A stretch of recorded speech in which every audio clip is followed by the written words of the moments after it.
আর ছেলে বলছে, মা তুমি অনেকদিন থেকে সন্ধেবেলা কোনো খাবার বানাও না, স্ন্যাক্স। তো আমি বলছি, যা গরম পড়েছে এই গরমের মধ্যে তেল মশলা অত খেতে হবে না, সেজন্য আমি বানাইনি। তো অনেকদিন থেকে বানাচ্ছি না, ওরাও বলছে।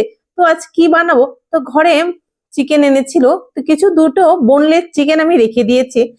আর হচ্ছে মুসুর ডাল আমি ভিজিয়ে নিয়েছিলাম। চিকেন গুলো আমি মিক্সিতে দিয়ে কিমা বানিয়ে নিয়েছি। আর ডালটাও একদম ঝেড়ে জল ছাড়া পেস্ট করে নিয়েছি। এবার এর মধ্যে চিকেন পেস্ট গুলো, ডাল, এর মধ্যে একে একে পেঁয়াজ কুচি, আদা কুচি, রসুন কুচি, স্বাদ মতো নুন, হলুদ, লঙ্কার গুঁড়ো দিয়ে আমি মাখিয়ে নিয়েছি। তো ও বলছে, মা কি বানাচ্ছ? আমি বলছি, চলোই না দেখে নেওয়া যাক। কড়াতে তেল দিয়ে আমি পেঁয়াজের আকারে ছোট ছোট করে দিয়ে দিচ্ছি। তো এক এক করে একটা ধিমি আঁচে এপিট ওপিট করে ভেজে নেব।